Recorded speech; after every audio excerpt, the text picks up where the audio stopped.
જય સ્વામિનારાયણ બધાને. છેલ્લે એમસીક્યુનું ડિસ્કશન કરેલું હતું. બોહર મોડેલ આધારિત જે પૂર્વધારણાઓ હતી એને ધ્યાનમાં રાખીને હાઇડ્રોજન પરમાણુ માટે આપણે ડિસ્કશન કરતા હતા. હાઇડ્રોજન પરમાણુ મુજબ મીન્સ કે બોહરના પરમાણુ મોડેલ મુજબ હાઇડ્રોજનમાં ન્યુક્લિયસ અને ન્યુક્લિયસની આજુબાજુ જે કક્ષાઓ છે એ કક્ષાઓની ત્રિજ્યા, એમાં વેગ, કોણીય વેગ, આવૃત્તિ, કોણીય વેગમાન, આ બધા જે રિલેશન છે એ રિલેશન આપણે લખેલા હતા અને એના રિલેટેડ આડાવડા એમસીક્યુનું બધું ડિસ્કશન કરતા હતા. સાથે સાથે આપણે જ્યારે વાત કરતા હતા કે ભાઈ એની ઉર્જાઓ, તો હાઇડ્રોજન પરમાણુની પ્રથમ કક્ષામાં જ્યારે ઉર્જા, હું કહું કે આ ન્યુક્લિયસ છે અને આ ન્યુક્લિયસની આજુબાજુની આ પહેલી કક્ષા, આ બીજી કક્ષા, જ્યારે જુદી જુદી કક્ષામાં આપણે ઉર્જાની વાત કરતા હતા ત્યારે જો સ્થિતિ ઉર્જા, ગતિ ઉર્જા અને કુલ ઉર્જા, સ્થિતિ ઉર્જાનું સમીકરણ આવું લખ્યું હતું, U બરાબર -1/4πε0 Z² આ સ્થિતિ ઉર્જા. ગતિ ઉર્જાની વાત હોય તો 1/8πε0 Z²/R0 આના કરતાં અડધી હોય. અને કુલ ઉર્જા તો કે માઇનસમાં ગતિ ઉર્જા જેટલી જ 1/8πε0 Z²/R0. આ જે R0 છે એ અહીંયા ત્રિજ્યા, જે તે કક્ષાની nમી કક્ષા હોય તો nમી કક્ષાની ત્રિજ્યા છે. ત્રિજ્યાનું આપણું સૂત્ર હું અહીંયા એકવાર યાદ કરું તો r n nમી કક્ષાની ત્રિજ્યા n²h²ε0/π/z²m આવું પરિણામ હતું. જો આના ઉપરથી હું કુલ ઉર્જાનું પરિણામ લખું En, તો En એનું સમીકરણ કંઈક આવું હતું. આ આપણે r ને બદલે ટૂંકમાં r ની કિંમત આપણે મૂકવાની હતી, તો પાય આપણે કીધું હતું કેન્સલ આઉટ થઈ જાય. આ z છે તો z² થઈ જશે, એટલે z² e⁴ m n²h²ε0² અને 8 આ આપણું કુલ ઉર્જાનું સમીકરણ હતું. અને જો હાઇડ્રોજન માટે આ સ્પેશિયલી લઈએ તો EH કહું તો EH બરાબર આપણે આવું હતું m e⁴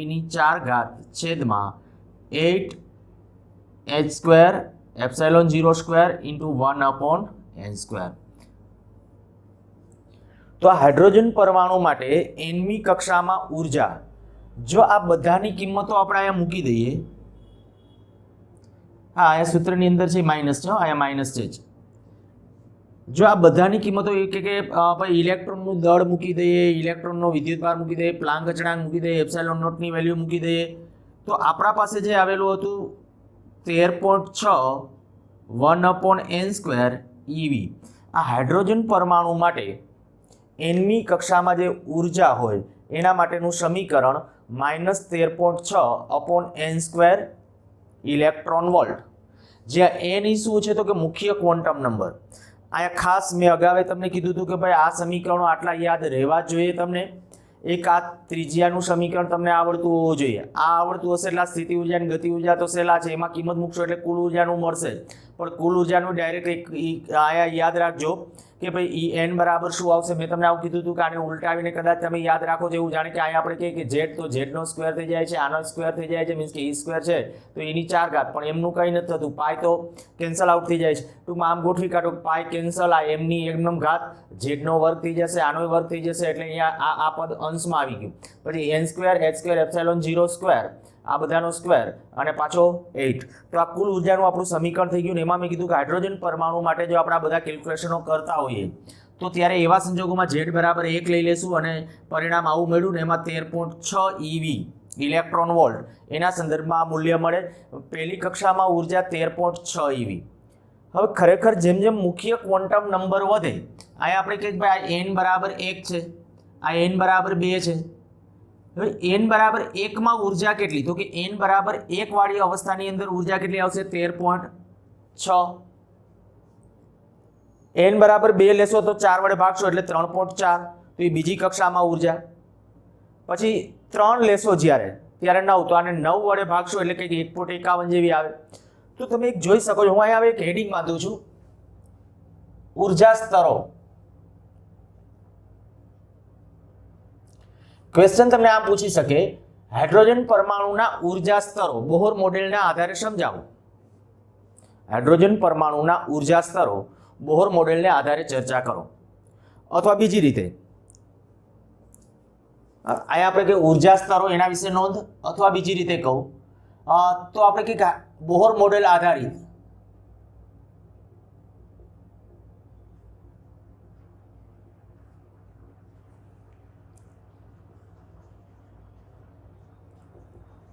હાઇડ્રોજન પરમાણુ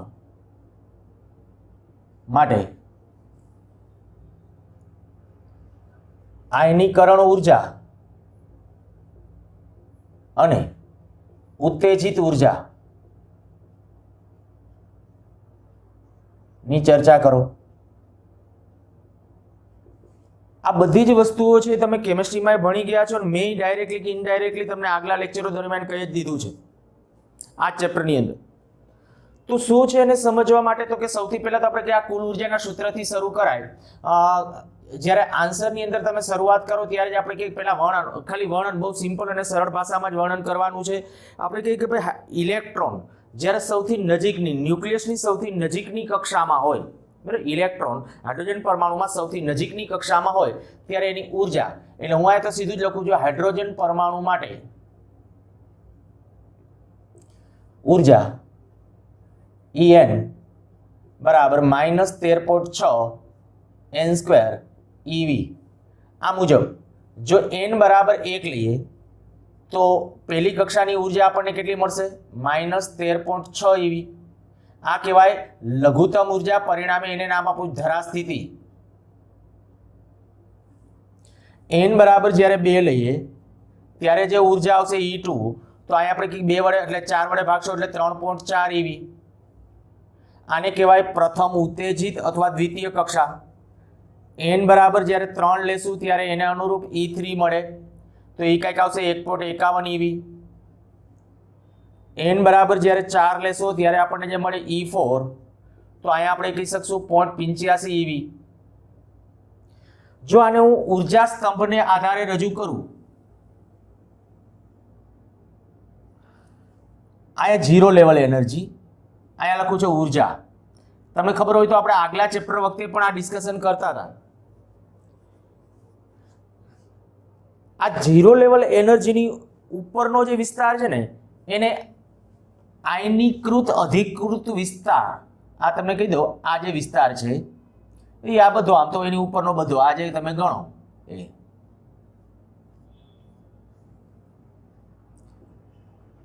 આયનીકૃત વિસ્તાર.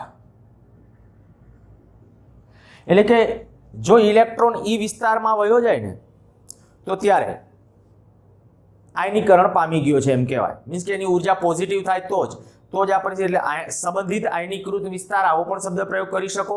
તો આ સંબંધિત એટલે કોણ? તો કે આ હાઇડ્રોજન માટેનું હું ડિસ્કશન કરું છું, એટલે હાઇડ્રોજન માટે સંબંધિત, તો આ આયનીકૃત વિસ્તાર થઈ જશે. આ 0 લેવલ એનર્જી. અહીંયા માની લો કે આપણે આ ધરાસ્થિતિ n બરાબર 1 વાળી અવસ્થા, ધરાસ્થિતિમાં ઉર્જા કેટલી છે? અચ્છા, આ બાજુ હું ઉર્જા લખું તો ધરાસ્થિતિમાં એની ઉર્જા હોય 13.6 -13.6 eV. આ n બરાબર 1 અવસ્થા. પછી અહીંથી જો હું આમ કદાચ સરખા ભાગ પાડી લઉં 13.6 સુધીના, તો દેખીતી વાત છે કે ભાઈ આ 13.6 અહીંયા હોય, 3.4 તો અહીંયા ક્યાંક જ હોવું જોઈએ, બરાબર. એટલે અત્યારે હું અહીંયા દર્શાવું છું આ n બરાબર 2, જેને આપણે નામ આપીએ છીએ અહીંયા, જેની ઉર્જા હશે 3.4 eV. પછી જ્યારે n બરાબર જ્યારે 3 લઈએ છીએ ત્યારે ઉર્જા કેટલી છે? 1.51. તો આપણે એમ કહી શકીએ આ 3.4 એટલે અહીંયા 1.51 ક્યાંક અહીંયા હોવી જોઈએ. આ n બરાબર 3, આ 1.51 eV. પછી જે 0.85, તો આપણે એમ કહી શકીએ કે ભાઈ 0.85 એટલે ક્યાંક હજી આની નજીક આવતી હશે. આ n બરાબર 4, અહીંયા 0.85. આવી રીતે ક્રમશઃ આ ઉર્જા સ્તરો વચ્ચેનો ગેપ ઘટતો જતો હશે. ખાસ ધ્યાન રાખજો, આ કદાચ તમે એમ કે ભાઈ હાઇડ્રોજન પરમાણુ માટે ઉર્જા સ્તરોની ચર્ચા કરો તો આવી એક આકૃતિ ડ્રો કરી અને સહેલાઈથી આપણે ફિલ કરાવવાનું. અને બીજી વસ્તુ એક આ પણ ધ્યાન રાખજો, જેમ જેમ મુખ્ય ક્વોન્ટમ નંબર વધતો જાય છે એમ ઉર્જાનો ગેપ આયા જે છે એના કરતાં અહીંયા ઉર્જાનો ગેપ જુઓ ઘટે છે, એના કરતાં અહીંયા ઉર્જાનો ગેપ ઘટે છે. અહીંયા ઉર્જાનો કેટલો ગેપ છે એ તમે સહેલાઈથી નક્કી કરી શકો.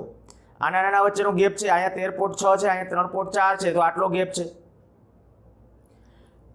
n બરાબર 1 વાળી જે અવસ્થા છે એને કહેવાય ધરા અવસ્થા. હાઇડ્રોજન પરમાણુ માટે આમ તો કોઈ પણ પરમાણુ માટે પહેલી જે અવસ્થા છે ને એ ધરા અવસ્થા જ કહેવાય. એટલે આપણે કહી શકાય n બરાબર 1 વાળી કક્ષામાં ઇલેક્ટ્રોન અથવા પરમાણુની ઇલેક્ટ્રોનની ઉર્જા લઘુત્તમ હોય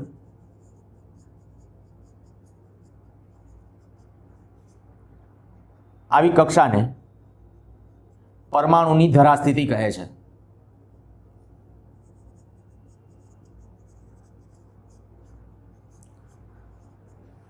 અને જ્યારે આપણે કોઈ પણ કહીએ કે કોઈ પણ તત્વના પરમાણુની વાત છે ત્યારે કોઈ પણ તત્વનો પરમાણુ સ્થાયી સ્થિતિમાં એટલે કે ઉત્તેજિત ન હોય ત્યારે એને કોઈ ઉર્જા આપેલી ન હોય, એની સાથે કંઈ અથડામણ ન થઈ હોય, સંતુલન સ્થિતિ આપણી ભાષામાં કહીએ તો એના ઇલેક્ટ્રોન્સ ક્યાં આવેલા છે એમ સમજવાનું, ધરા સ્થિતિમાં. બરાબર, ત્યારે એના ઇલેક્ટ્રોન હાઇડ્રોજન પરમાણુમાં તો એક જ ઇલેક્ટ્રોન છે એટલે દેખીતી વાત છે. અને હા, બોર મોડેલ છે એ માત્ર એક ઇલેક્ટ્રોન ધરાવતા પરમાણુને જ સમજાવી શકે છે. હિલિયમ કે લિથિયમ જેવા પરમાણુ માટે હા આયોનાઇઝ્ડ હિલિયમ કે ડબલ આયોનાઇઝ્ડ લિથિયમ માટે સાચું છે બોર મોડેલ, પણ એક કરતાં વધુ ઇલેક્ટ્રોન માટે પણ હાઇડ્રોજન પરમાણુ બોરનું પરમાણુ મોડેલ છે એ સાચું નથી. એટલે હિલિયમ કે લિથિયમ પરમાણુ માટે શું બોર મોડેલ વાપરી શકાય? તો જવાબ છે ના. પણ એમ કહું કે હિલિયમ પ્લસ માટે તો હા, લિથિયમ ડબલ પ્લસ મીન્સ કે ડબલ આયોનાઇઝ્ડ લિથિયમ માટે તો હા. ટૂંકમાં સિંગલી ઇલેક્ટ્રોન હોય ને જે પરમાણુની અંદર એના માટે બોર મોડેલ છે આપણને ઘણું બધું સમજાવી જાય છે. અને ઘણી બધી બાકીના અત્યારે ક્વોન્ટમ ફિઝિક્સના સહારે બાકીના પરમાણુના વર્ણપટો છે એ સમજાવવામાં આવેલા છે. સર n બરાબર 1 વાળી કક્ષામાં ઇલેક્ટ્રોનની ઉર્જા લઘુત્તમ હોય છે, આવી કક્ષાને ધરા સ્થિતિ કહે છે. ત્યાર પછી આને જે છે હવે આના નામ અહીંયા જ લખી નાખું છું, વર્ણન તમે તમારી રીતે ટેક્સ્ટબુકમાં વાંચજો. આ ધરા સ્થિતિ. પછી આને કેવું હોય તો પ્રથમ ઉત્તેજિત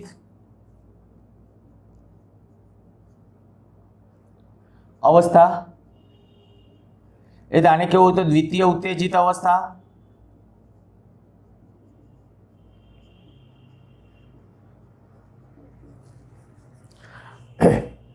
ક્રમશઃ એક વધારતા જઈને એમની ઉત્તેજિત અવસ્થાઓને નામ આપવાનું છે.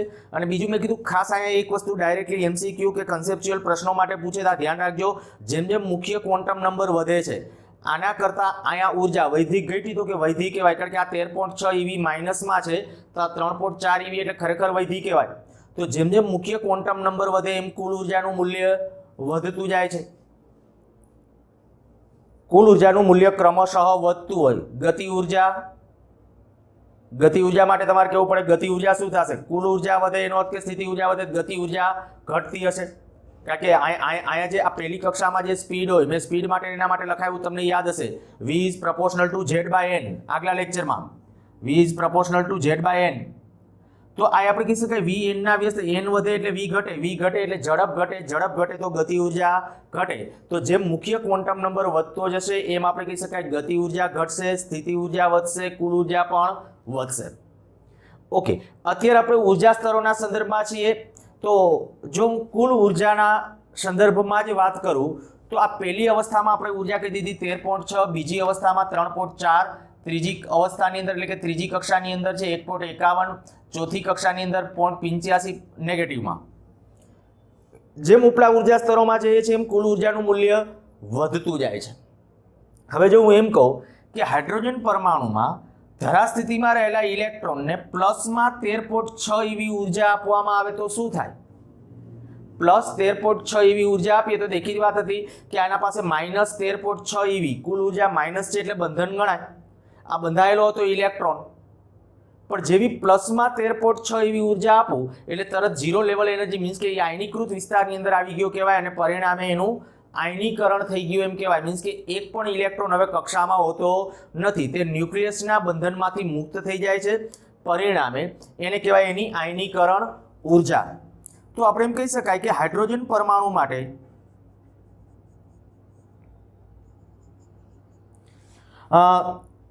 જો +13.6 EV જેટલી ઉર્જા પૂરી પાડવામાં આવે અથવા આપવામાં આવે તો ઇલેક્ટ્રોન પરમાણુમાંથી આયનીકૃત થાય છે, છૂટો પડે છે, અર્થાત તેનું આયનીકરણ થાય છે।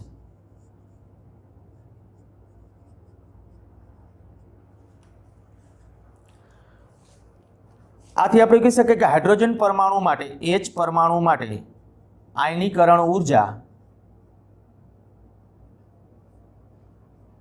+13.6 EV કહેવાય। ધ્યાન રાખજો, આયનીકરણ ઉર્જા છે એ પોઝિટિવ ગણવાની। જો હું કોઈ પણ તત્વ માટે વ્યાપક રીતે MCQ સોલ્વ કરવા માટે તમને એમ કહી દઉં કે ભાઈ આયનીકરણ ઉર્જા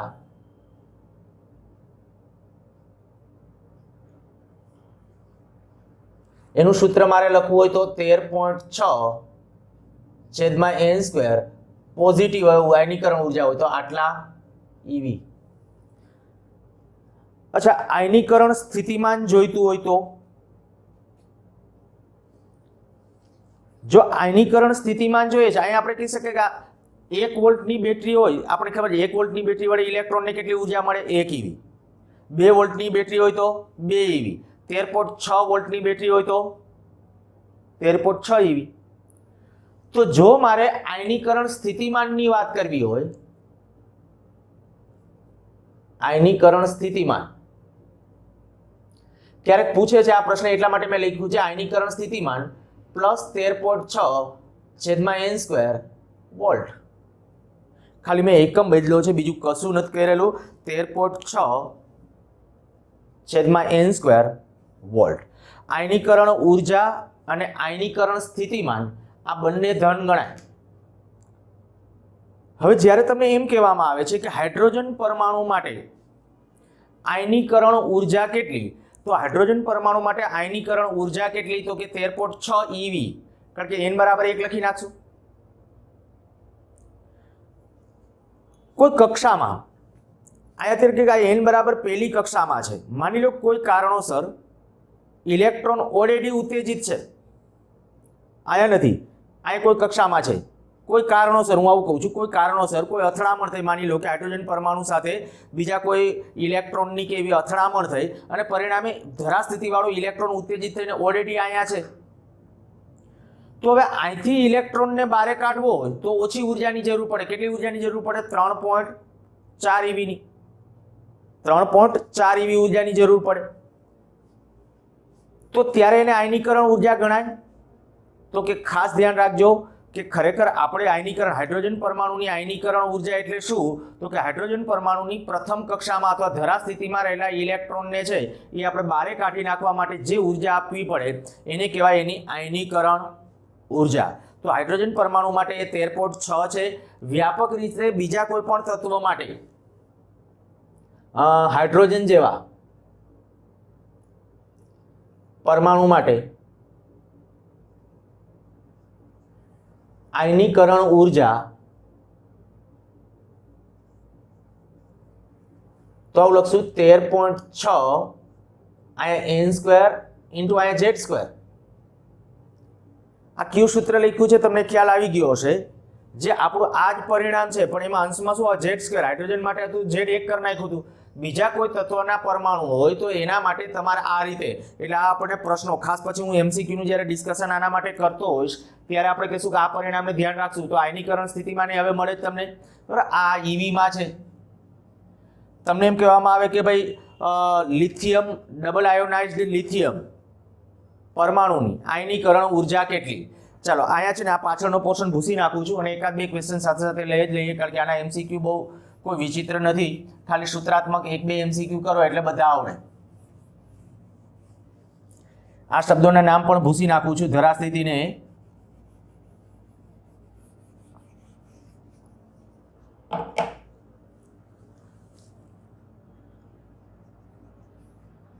ડબલ આયોનાઇઝ્ડ લિથિયમ માટે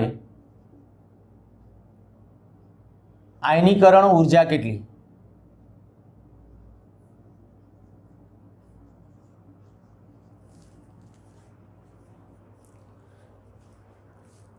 જો ડબલ આયોનાઇઝ્ડ લિથિયમ માટે આ પ્રથમ આયનીકરણ ઉર્જા, આમાં કારણ કે ઇલેક્ટ્રોન્સ છે એ આમ ઝાઝા હોય, પણ થાય એવું કે એ ઇલેક્ટ્રોન જ્યારે હું લિથિયમ ડબલ આયોનાઇઝ્ડ થઈ ગયું એટલે એક જ ઇલેક્ટ્રોન, 3 ઇલેક્ટ્રોન હતા કક્ષામાં, એમાંથી 2 ઇલેક્ટ્રોન છે એ આયનીકરણ થવાના, એટલે 2 ઇલેક્ટ્રોન ખરેખર લિથિયમ પ્લસ આપણે કર્યું છે એટલે 2 ઇલેક્ટ્રોન ઓલરેડી ગુમાવી દીધા છે, હવે જે વધ્યો એના માટેની વાત છે. એટલે ખરેખર આ આયોનાઇઝ્ડ લિથિયમ છે તો એક જ ઇલેક્ટ્રોન હશે અને એક ઇલેક્ટ્રોન એની ધરા સ્થિતિમાં હોય, તો દેખીતી વાત છે કે ભાઈ ત્યારે એની આયનીકરણ ઉર્જા, તો આપણે લખું આયનીકરણ ઉર્જા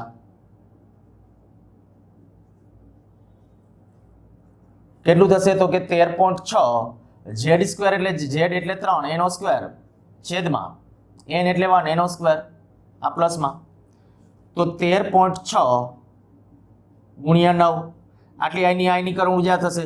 ગુણાકાર જે થતો હોય એ કેલ્ક્યુલેશન કરીને કરી નાખજો. એટલે 13.6 એટલે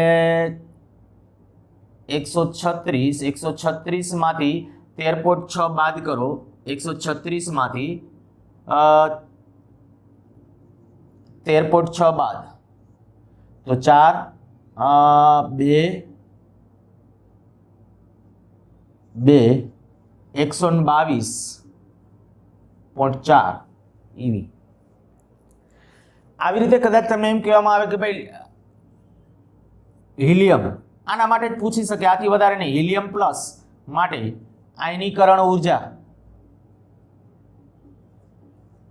તો એની આયનીકરણ ઉર્જા ગણવી હોય તો કે આપણે કહી શકાય ભાઈ આયનીકરણ ઉર્જા બરાબર 13.6 n સ્ક્વેર. ઓકે, ડાયરેક્ટ અહીંયા 1 એનો સ્ક્વેર અને અહીંયા આવશે 2 નો વર્ગ 4, તો 13.6 ગુણ્યા 4 તો 13 ચોકું 52 અને 6 4 24 એટલે 54.4 EV.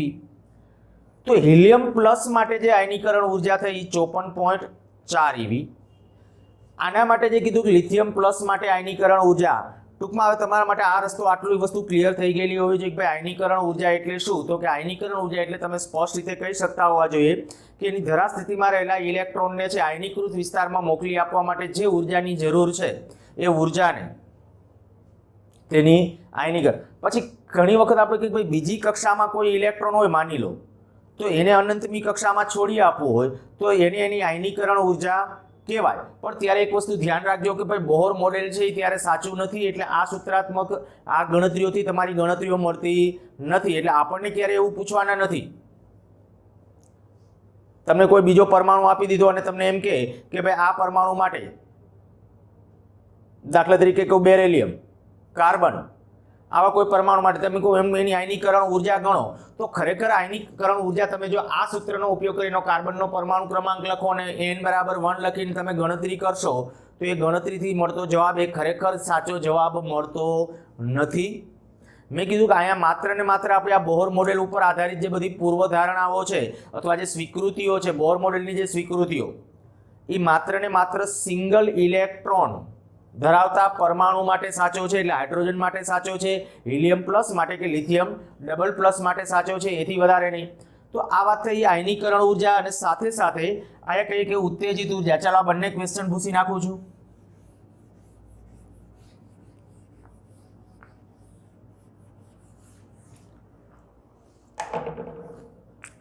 આયનીકરણ ઉર્જા સાથે સાથે કહીએ કે ઉત્તેજિત ઉર્જા.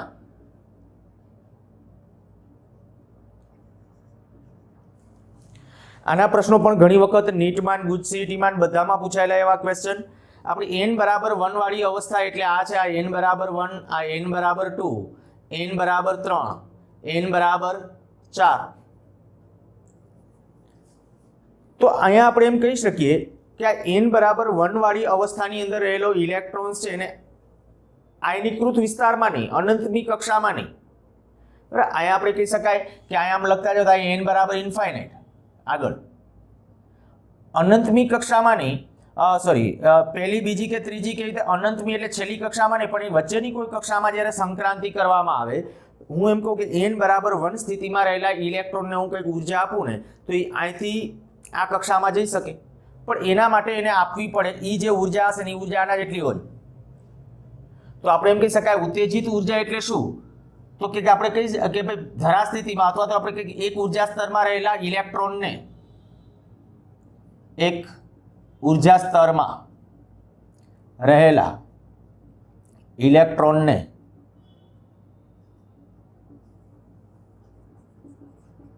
તેનાથી વધુ ઉર્જા ધરાવતા સ્તરમાં મોકલવા માટે આપવી પડતી લઘુત્તમ ઉર્જા ને ઉત્તેજિત ઉર્જા કહે છે.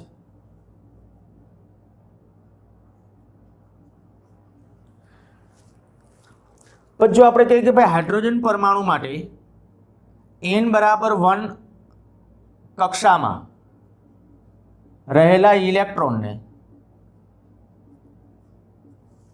n બરાબર 2 કક્ષામાં મોકલવા જરૂરી ઉર્જા, તો એને આપણે નામ આપશું પ્રથમ ઉત્તેજિત ઉર્જા. n બરાબર 1 કક્ષામાં રહેલા ઇલેક્ટ્રોનને n બરાબર 2 કક્ષામાં મોકલવા જરૂરી ઉર્જા, એટલે અહીંથી આપણે આમાં મોકલવા માટે જરૂરી ઉર્જા. તો હાઇડ્રોજન પરમાણુ માટે આ કેટલી? હાઇડ્રોજન માટે એ કેટલી થશે? તો કે પ્રથમ ઉત્તેજિત ઉર્જા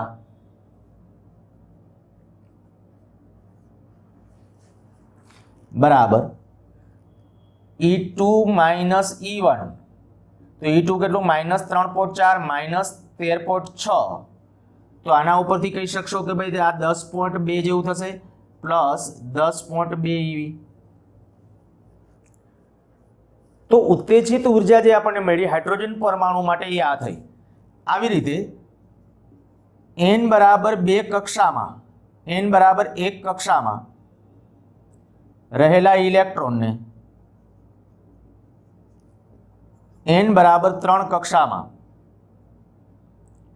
મોકલવા જરૂરી ઉર્જા, એટલે એને આપણે નામ આપશું દ્વિતીય ઉત્તેજિત ઉર્જા.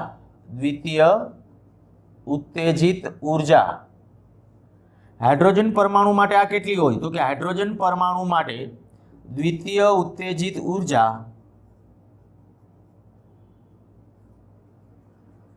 E3 minus E1. E3 કેટલું છે? તો E3 હતું આપણા પાસે 1.51 માઇનસ 1.51 માઇનસ 13.6 એટલે કંઈક થશે 12.09 પ્લસ 12.09 EV. તો આને દ્વિતીય ઉત્તેજિત ઉર્જા કહેવાય. હવે હાઇડ્રોજન પરમાણુ માટે તમને કદાચ પૂછું ભાઈ તૃતીય ઉત્તેજિત ઉર્જા કેને કહેવાય? તો એ તમને આવડવું જોઈએ કે તૃતીય ઉત્તેજિત ઉર્જા એટલે કે પહેલી કક્ષામાં રહેલા ઇલેક્ટ્રોનને ચોથી કક્ષામાં મોકલી આપવા માટે જરૂરી ઉર્જા. તો આમાંથી ચોથી કક્ષામાં તો આ બેનો તફાવત લેવાનો થશે અને આ ઉત્તેજિત ઉર્જા પણ પ્લસમાં જ હોય. આ ધ્યાન રાખજો, ઉત્તેજિત ઉર્જા પણ ક્યાંમાં લેવાની છે? પ્લસની અંદર. આનું જેમ મેં સૂત્ર લખ્યું આયનીકરણ ઉર્જાનું, એવી રીતે જો આનું મારે સૂત્ર લખવું હોય તો ખરેખર સૂત્રાત્મક રીતે શું કહેવાય? કઈ કક્ષામાંથી કઈ કક્ષામાં સંક્રાંતિ છે એને અનુરૂપ 13.6 તો આગળ લઈ લો. 13.6 આપણે આગળ લઈ લીધું, પ્લસ 13.6 માની લો કે આગળ લઈ લીધું, પછી 1 જે કક્ષા છે, દાખલા તરીકે આપણે કહી શકીએ કે ભાઈ પહેલી કક્ષામાં 1/1² માઇનસ 1/2².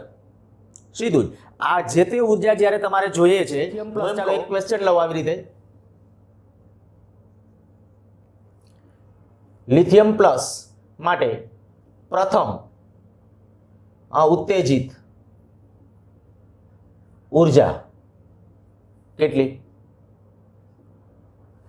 તો લિથિયમ પરમાણુ માટે આપણે હમણાં ગણી તે મુજબ જો લિથિયમ પરમાણુ માટેની અહીં આપણે ઉર્જા ગણવી હોય તો પહેલા તો આપણે કહી શકીએ લિથિયમ પરમાણુની પહેલી કક્ષા માટે n બરાબર 1 તેના લિથિયમ માટે તો આપણે આવું થશે E1 કહું ઉર્જા. તો E1 એટલે કેટલી? 13.6 અહીંયા 3 નો વર્ગ અહીંયા 1 એનો સ્ક્વેર તો થયું આટલું.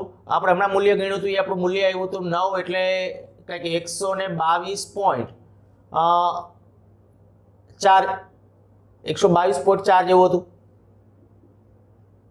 122.4 EV આ n બરાબર 1 ની અંદર. હવે n બરાબર 2 લો તો E2 બરાબર 13.6 3 નો વર્ગ એના છેદમાં n બરાબર 2 લેશું તો 2 નો વર્ગ તો આ 122.4 ભાગ્યા 4 આટલા EV એટલે આ કેટલું થશે 4 3 12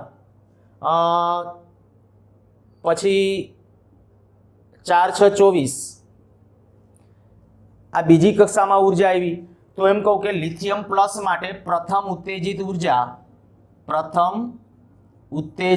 ઉર્જા બરાબર 122.4 માઇનસ 30.6 તો જે આવશે એ આપણા માટેનો આન્સર થઈ જશે 122 માંથી ઓકે આ જે આન્સર આવી લખી નાખ્યો તમારા માટે.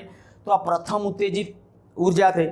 આવી રીતે તમને હિલિયમ માટે પૂછી શકે, પ્રથમ ઉત્તેજિત પૂછી શકે, દ્વિતીય ઉત્તેજિત પૂછી શકે. આવી કોઈ પણ ઉર્જાઓ પૂછે, પ્રથમ દ્વિતીય તૃતીય એવી કોઈ પણ ઉર્જાઓ તો મેં કીધું પહેલા આ સૂત્રનો ઉપયોગ કરી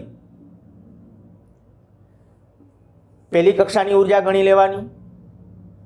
ત્યાર પછી આપણે કહી શકીએ જો ઉત્તેજિત ઉર્જા હોય તો ઉત્તેજિત ઉર્જા એટલે તમને ખ્યાલ આવશે કે ભાઈ પ્રથમ ઉત્તેજિત કીધું હોય તો n બરાબર 2 મૂકી સાદુરૂપ, દ્વિતીય ઉત્તેજિત કીધું હોય તો n બરાબર 3 મૂકીને સાદુરૂપ આપવાનું, તૃતીય ઉત્તેજિત કીધું હોય તો n બરાબર 4 મૂકીને સાદુરૂપ આપવાનું. અને પછી બેનો તફાવત લઈ લેશો ને ત્યારે તમારો ફાઇનલી આન્સર એ ઉત્તેજિત ઉર્જા મળશે. એટલે ધ્યાન રાખજો ઉત્તેજિત ઉર્જા અને આયનીકરણ ઉર્જા છે એ હંમેશા કેવી હશે? પોઝિટિવ હશે. એટલે એને ધ્યાનમાં રાખીને આપણે ડિસ્કશન કરવાનું. સારું, તો આપણો આ ટોપિક અહીંયા પૂરો અને આના રિલેટેડ પ્રશ્નો ચાલો એકાદ બે પ્રશ્ન સાથે સાથે લઈ લઈએ. નેક્સ્ટ લેક્ચર વખતે પછી પાછા ટોપિક શરૂ કરશું નવા.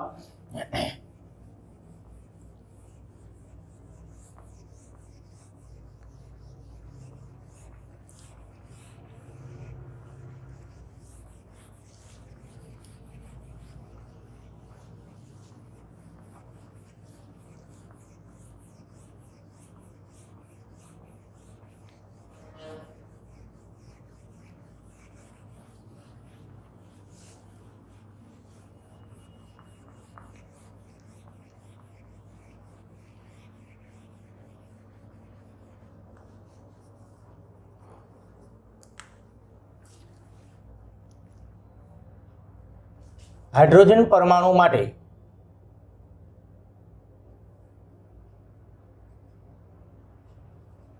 પ્રથમ ઉત્તેજિત ઉર્જા E છે. તો પહેલું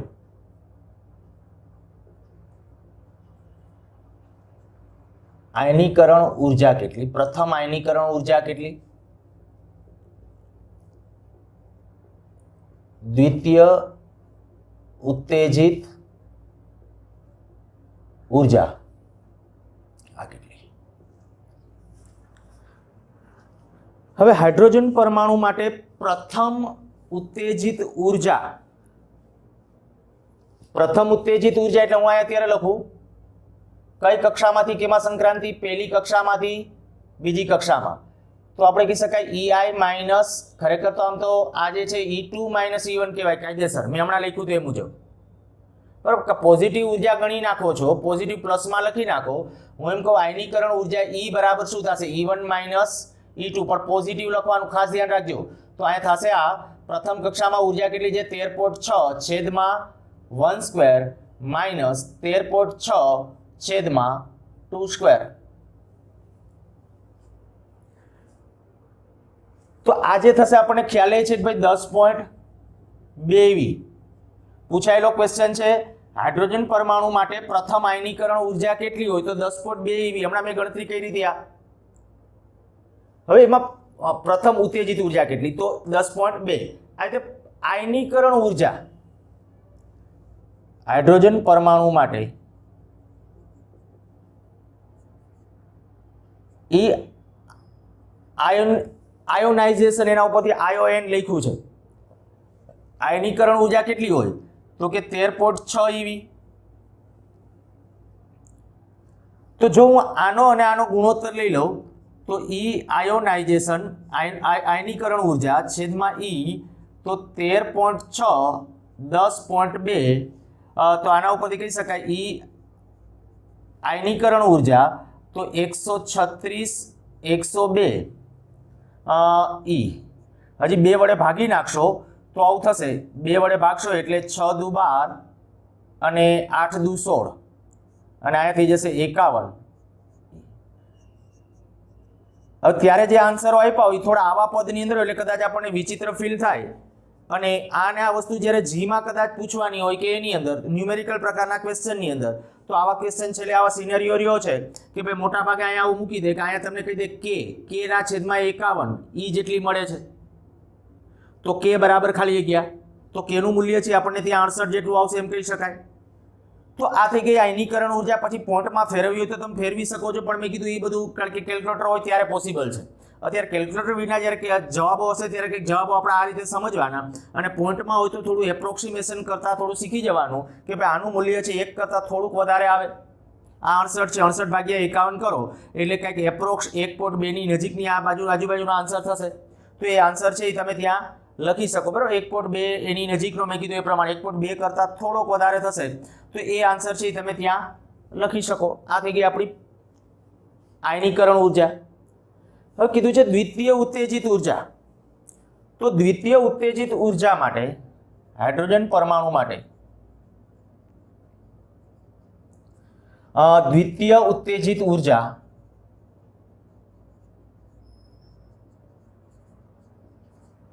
દ્વિતીય ઉત્તેજિત ઉર્જા એટલે ક્યાંથી ક્યાં સંક્રાંતિ E1 માંથી E3 ની અંદર.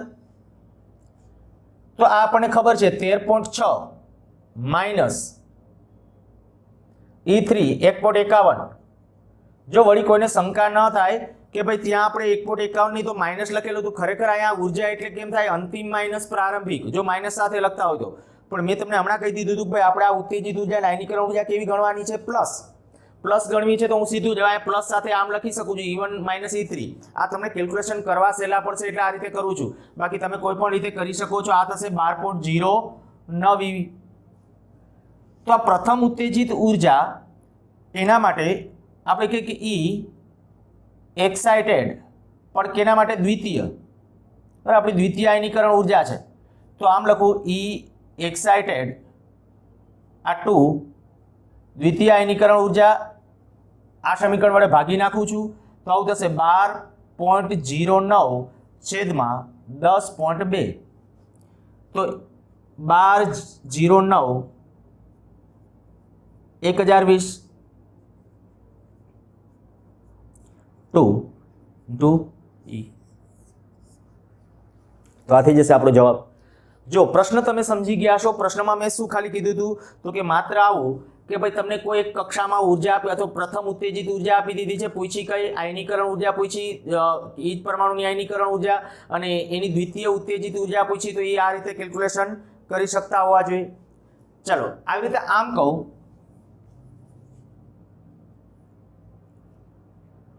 હાઇડ્રોજન પરમાણુ માટે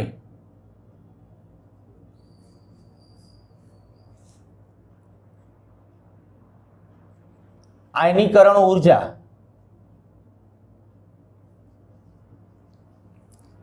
E છે તો તેને અનુરૂપ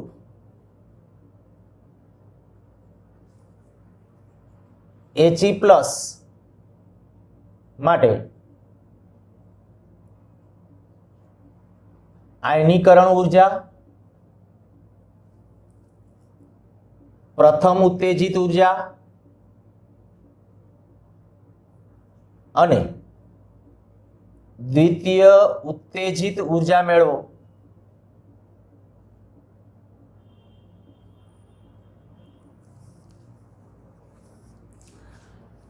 જે મેં પૂછ્યું છે બરાબર જોજો. હાઇડ્રોજન પરમાણુ માટે આયનીકરણ ઉર્જા E આપી છે તો પહેલા લખીએ હાઇડ્રોજન પરમાણુ માટે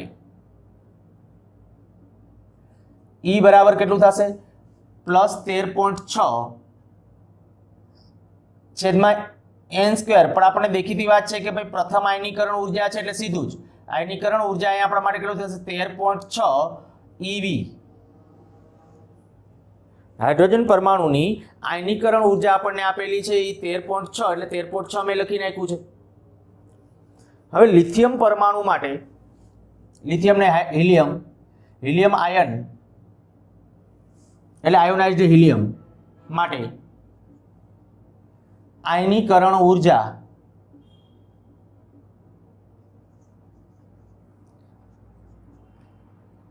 En બરાબર પ્લસ 13.6 n સ્ક્વેર આ z સ્ક્વેર. આપણે હમણાં સૂત્ર લખ્યું તો એ જ કર્યું છે. હવે આયનીકરણ ઉર્જા હોય તો અહીંયા n બરાબર 1 જ લઈ લેવાનું છે એટલે આપણે કહીશું ભાઈ 13.6 અહીંયા આવશે એ 4 હિલિયમ છે એટલે z બરાબર 2 આ 1. હવે 13.6 એટલે તો કેટલું e તો ખરેખર આન્સર આવશે 4e કેના માટેનો હિલિયમ માટે બરાબર. આ e આયનીકરણ આ મેં અહીંયા સૂત્ર લખ્યું હતું વ્યાપક રીતે અને આપણે કહી શકાય કે e આયનીકરણ ઉર્જા કેના માટે તો કે હિલિયમ માટેની આયનીકરણ ઉર્જા કેટલી થશે 4e મીન્સ કે પહેલી કક્ષામાં રહેલા હિલિયમના ઇલેક્ટ્રોનને અનંતમી કક્ષામાં મોકલી આપવું હોય તો આટલી ઉર્જા આપવી પડે. અચ્છા આવી જ રીતે પ્રથમ ઉત્તેજિત ઉર્જા હિલિયમ માટે આ પહેલી કક્ષામાં થઈ જો E1 અને આ E1 છે બરાબર. આપણે આપણી પરિભાષામાં હિલિયમ માટે E1 બરાબર કેટલું આવ્યું 4e આ લખ્યું છે એ પ્રમાણે અને E2 તો E2 એટલે કેટલું થશે તો કે આ 4e છે upon 4e upon n square. આ નવું નથી લખતો જો થોડું તરત ફટાફટ જેટલી ખબર પડે એટલી ઝડપથી ટૂંકું કરવાનું ટ્રાય કરજો કારણ કે આ 13.6 એટલે તો e આપ્યું છે તો આ e z સ્ક્વેર એટલે 4 અને પાછું બીજી કક્ષામાં હોય તો અહીંયા n બરાબર 2 તો અહીંયા આપણે કહી શકશો 4e અપોન 2 સ્ક્વેર. તો આ કેટલું થયું ખાલી આ જ રીતે e3 લખી નાખું તો 4e અપોન n ક્યુબ અનુસાર 4e અપોન 3 સ્ક્વેર એટલે થઈ જશે 4e અપોન 9. તો હવે તમને જ્યારે એમ કહેવામાં આવે કે ભાઈ પ્રથમ ઉત્તેજિત ઉર્જા He પ્લસ માટે પ્રથમ ઉત્તેજિત ઉર્જા તો પ્રથમ ઉત્તેજિત ઉર્જા એને હું એક્સાઇટેડ અને ફર્સ્ટ કહું છું બરાબર. પહેલી ઉત્તેજિત ઉર્જા તો શું લખશો E1 માઇનસ E2 E1 કેટલું 4e E2 કેટલું e તો આપણો આન્સર આવશે 3e. આ જ રીતે He પ્લસ માટે દ્વિતીય ઉત્તેજિત ઉર્જા તો દ્વિતીય ઉત્તેજિત ઉર્જા એટલે E excited energy to E1 minus E3 તો E1 કેટલું 4e માઇનસ 4e અપોન 9 તો થઈ જશે કેટલું 32 e ના છેદમાં 9 આવું કંઈક આન્સર આવશે 4 9 36 એટલે 32 e ના છેદમાં 9 તો e એક્સાઇટેડ 2. તો આ રીતે તમને નીટ અને જી માટે છે એ ખાસ આડાઅવડા કેલ્ક્યુલેશનો કરીને આવડતું હોવું જોઈએ અને આવા ગુજકેટ લેવલમાં પૂછી શકે બરાબર. ક્વેશ્ચનની અંદર કોઈ ખાસ વિશિષ્ટતાઓ છે જ નહીં. ખાલી આટલું ધ્યાનમાં રાખવાનું આયનીકરણ ઉર્જા હોય કે ઉત્તેજિત ઉર્જા હોય પ્લસમાં આવે માઇનસમાં ન હોય. બંધન ઉર્જા જ્યારે આપણે કહીએ છીએ કુલ ઉર્જા માઇનસ હોય એટલે બંધન ઉર્જા પ્લસ ગણાય બરાબર. બંધન ઉર્જા જેટલી પ્લસ છે એટલી જ સામે આપણે કહી શકાય એને કહેવાય એની આયનીકરણ ઉર્જા. તો આવા ક્વેશ્ચન હજી ક્યારેક આમ કે દ્વિતીય ઉત્તેજિત ઉર્જા આપી દે એક ક્વેશ્ચન લઈ લો. ચાલો એક કામ કરું છું એક ક્વેશ્ચન તમને આપું છું.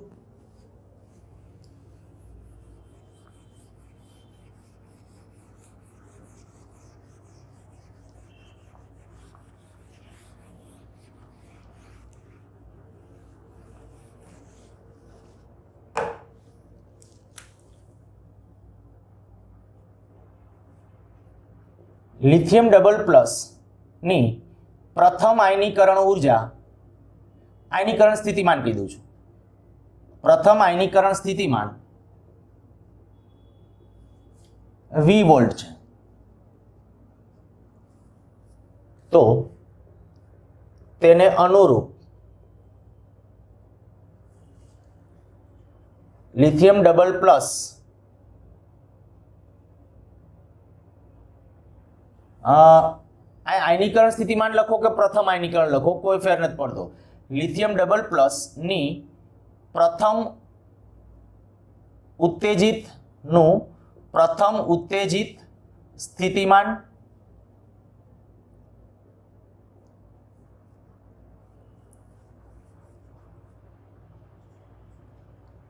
H પરમાણુની એટલે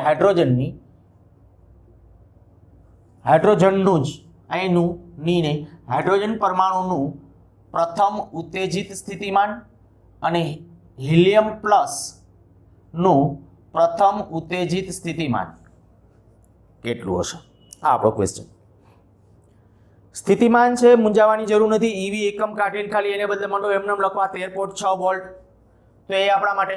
હવે લિથિયમ પ્લસની પ્રથમ આયનીકરણ, તો લિથિયમ માટે લિથિયમ પ્લસ ની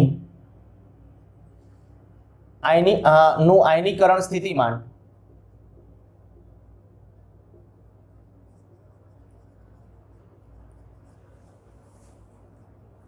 પ્લસ 13.6 Z² N² પર ત્યાં આપણે આ મુજબ 13.6 આયા 9 NO² સોરી 3 NO² એના છેદમાં 1, તો થઈ જશે કેટલું? 13.6 એટલે 13.6 ગુણ્યા 9, આને આપણે શું કીધું છે? V. આ સ્થિતિમાન આપણને આપેલું છે V, બરાબર? આટલું V આપ્યું છે, આને કહી દો સમીકરણ નંબર 1. હવે હાઇડ્રોજનનું પ્રથમ ઉત્તેજિત સ્થિતિમાન, હાઇડ્રોજનનું પ્રથમ ઉત્તેજિત, અચ્છા એની પહેલા લિથિયમ પ્લસનું આપણે પ્રથમ ઉત્તેજિત સ્થિતિમાન ગણી નાખીએ.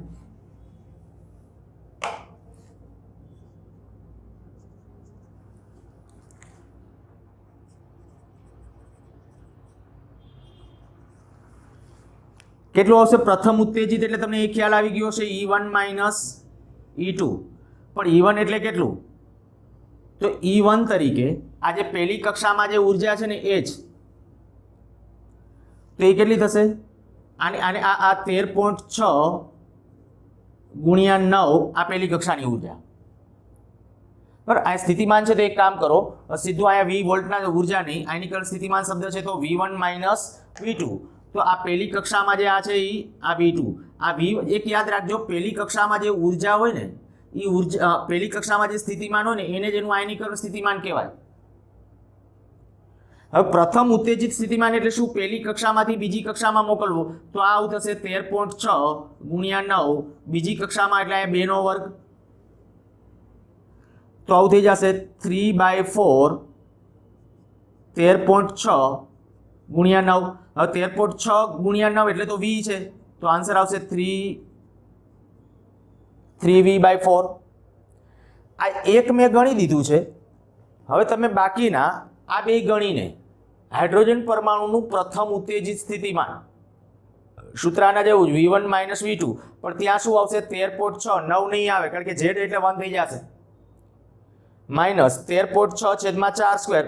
પછી એવું કરજો, એને સમીકરણ નંબર 2 આપી 2/1 કરી નાખજો, 2/1 કરી નાખજો, જે આન્સર આવે એના ઉપરથી સ્થિતિમાન મેળવી નાખજો. તો એ બે પ્રશ્નો છે એ તમારા ઉપર છોડું છું, હાઇડ્રોજન અને હિલિયમ પ્લસ નું ઉત્તેજિત સ્થિતિમાન. તો આ થોડાક કંઈક લેવલવાળા ક્વેશ્ચન થયા. સારું, અહીંયા આપણો આ ટોપિક છે એ ખાસ ઉર્જા સ્તરો, અને આપણે ઉર્જા સ્તરો એટલે આપણે હાઇડ્રોજન પરમાણુને અનુરૂપ જ ઉર્જા સ્તરોનું ડિસ્કસ કરેલું છે. 2 ગુણ કે 3 ગુણ માટેનો એક ક્વેશ્ચન પહેલા ડિસ્કસ કર્યો, ભાઈ ઉર્જા સ્તરો એનું ડિસ્કશન કરો, અથવા તમને એમ કે ભાઈ આયનીકરણ ઉર્જા અને ઉત્તેજિત ઉર્જા સમજાવો, તો એ. અને વધારામાં મેં કેટલાક MCQ આયનીકરણ સ્થિતિમાન અને ઉત્તેજિત સ્થિતિમાન અને ઉર્જાઓ એના સંદર્ભની ચર્ચા કરેલી છે વધુ આવતા લેક્ચરમાં.